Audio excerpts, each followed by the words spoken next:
सर्व अत्याधुनिक सुविधेसह सुसज्ज असलेल्या डॉक्टर घोरपडे यांच्या दातांच्या दवाखान्याला आताच भेट द्या।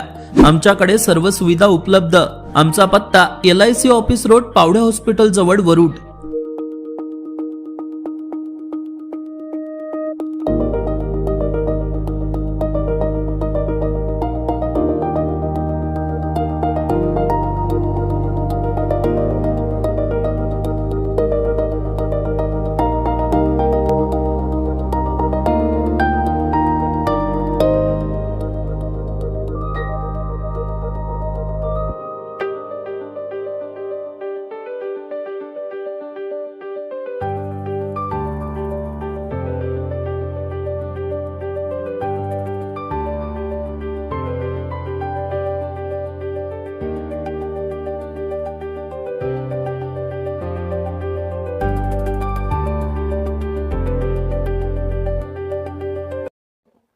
दरवर्षी वर्षातून 2दा रक्तदान करायचा हा संकल्प नेमका केव्हा घेतला होता?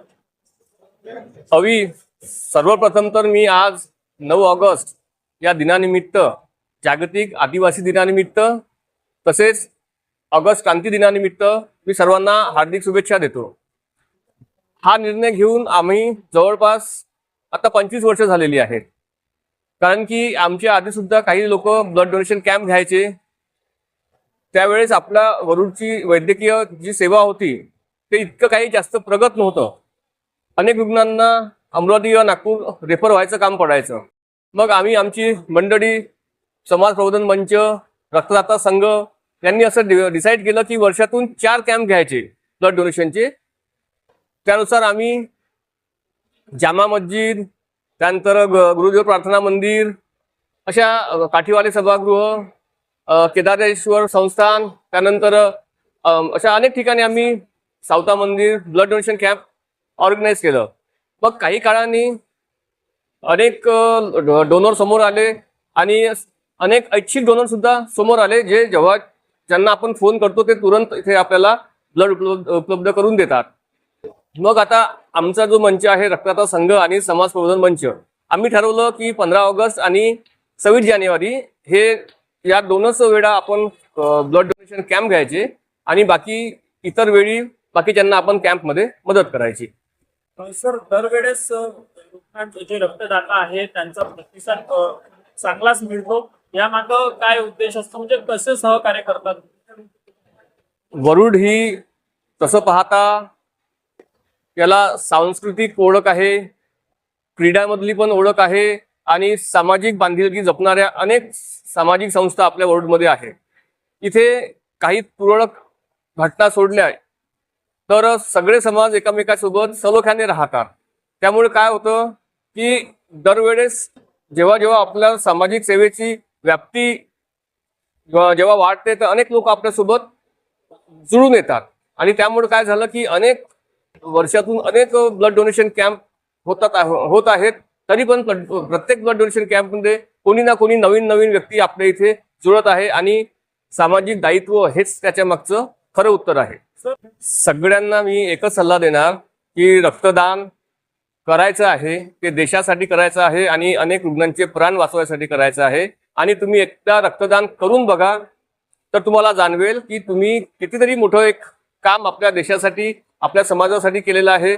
आणि हे जे काही गैरसमज असतील की रक्तदान केल्याने आपली बॉडी कमी होईल किंवा आपल्यातली ताकद कमी होईल, या निव्वळ अफवा आहे।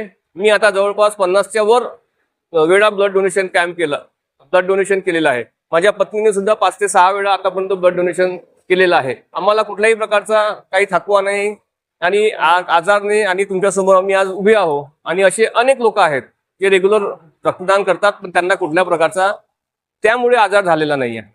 तर अनेकदा जे रक्तदान करणारे रक्तदाता आहेत त्यांना रक्त मिळत नाही, त्यांची असा गैरसमज असतो, त्यांच्या मनात अशी नाराजी सुद्धा असते की आम्ही रक्तदान करून सुद्धा आम्हाला रक्तदान पैसे देऊन रक्त मिळवावं लागलं, तर अशांना काय सल्ला? बऱ्याचदा या गोष्टी गैरसमजात होतात। बऱ्याचदा रुग्णांच्या नातेवाईकाला काय वाटतं की ब्लड आपण दिलं म्हणजे ते आपल्याला मोफतच मिळालं पाहिजे, तर हे असं होऊ शकत नाही रक्तपेढीच्या माध्यमातून। का? कारण की रक्तपेढी म्हणजे ती एक रक्तपेढी आहे, त्यांना बऱ्याचदा कॅम्प ऑर्गनाईज करावे लागतात, स्टोरेज असतं, त्यांच्या अनेक प्रकारच्या टेस्टिंग असतात, स्टाफचं पेमेंट असतं, तर सगळ्या गोष्टींना पैसे लागतात. त्याच्यामुळं या ज्या काही खाजगी किंवा गव्हर्नमेंटच्या जरी रक्तपेढ्या असतील तर ते सुद्धा काही ना काही मिनिमम चार्जेस घेतात. काही परिस्थितीमध्ये खरंच जर गरजू रुग्ण खरोखरच गरीब असेल तर त्याला आम्ही रक्तदाता संघाच्या माध्यमातून मोफत ब्लडसुद्धा दिलेलं आहे. बऱ्याचदा असं होते की त्या काळामध्ये आपल्या इथं ब्लड स्टोरेजची सुविधा नव्हती, पण आता ती पण सुविधा झालेली आहे. त्यामुळे हा निव्वळ गैरसमज आहे आणि माझ्या ऐकिवात तरी आजपर्यंत वरुणमध्ये ब्लड मिळालंच नाही असं कधीच झालेलं नाही. आपल्या इथे अनेक स्वयंसेवी संस्था, स्वयंसेवक असे आहेत की जे एक फोन जरी केला तर ते एक नाही 5-6 जण ॲट अ टाईम त्या हॉस्पिटलमध्ये पोहोचतात, पण रुग्णांचा जीव वाचवल्याशिवाय राहत नाही. दुसरी गोष्ट म्हणजे की रक्त हे दान आहे, त्यामुळं ते दिलेलं दानामुळे आपल्याला ते फुकटच भेटलं पाहिजे हा गैरसमज कृपया रक्तदात्यांनी त्याच्या नातेवाईकांनी करू नये. या गोष्टीची मी एक विनंती आपल्या माध्यमातून सर्वांना करत